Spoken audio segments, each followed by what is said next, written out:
ನಮಸ್ಕಾರ ಎಲ್ರಿಗೂ.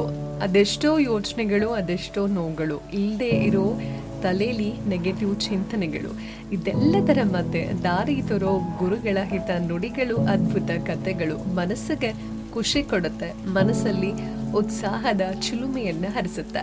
ಅಂತಹದ್ದೇ ಒಂದು ಕತೆ ಹೇಳೋದಕ್ಕೆ ನಾನು ನಿಮ್ಮ ಜೀವಾಣಿ ಇವತ್ತು ಹಾಜರಾಗಿದ್ದೀನಿ.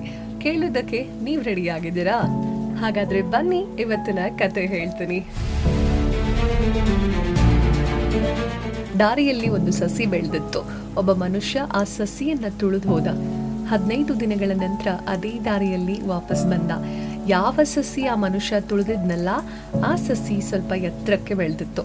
ಒಂದು ಹೂವು ಕೂಡ ಬಂದಿತ್ತು.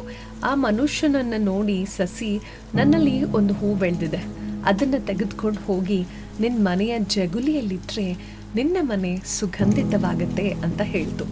ಆಗ ಭೂಮಿ ತಾಯಿ ಸಸಿಯನ್ನ ಉದ್ದೇಶಿಸಿ, ಮೊನ್ನೆಯಷ್ಟೇ ಈ ಮನುಷ್ಯ ನಿನ್ನ ತುಳಿದು ಹೋಗಿದ್ದಾನೆ, ಆದ್ರೂ ಈಗ ನೀನು ಅವನಿಗೆ ಹೂ ಕೊಡಲು ಮುಂದಾಗಿದ್ದೀಯಲ್ಲ ಅಂತ ಕೇಳ್ತು.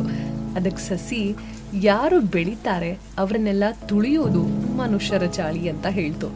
ಅದು ಗೊತ್ತಿದ್ರು ತುಳಿದವರಿಗೆ ಯಾಕೆ ಹೂ ಕೊಡ್ತಿದ್ದಿ ನೀನು ಅಂತ ಭೂಮಿ ಮರು ಪ್ರಶ್ನೆ ಮಾಡ್ತು.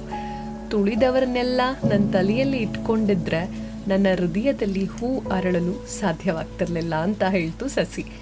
ಹಾಗೆ ಜೀವನದಲ್ಲಿ ಕೆಟ್ಟದ್ದನ್ನೆಲ್ಲ ಮರೆತು ಸುಂದರ ಬದುಕನ್ನ ಕಟ್ಕೊಳ್ಬೇಕು ಮನುಷ್ಯ. ಕೆಟ್ಟದ್ದರ ಮಧ್ಯದಲ್ಲಿಯೂ ಒಳ್ಳೆಯದನ್ನ ಗುರುತಿಸಬೇಕು ಮನುಷ್ಯ.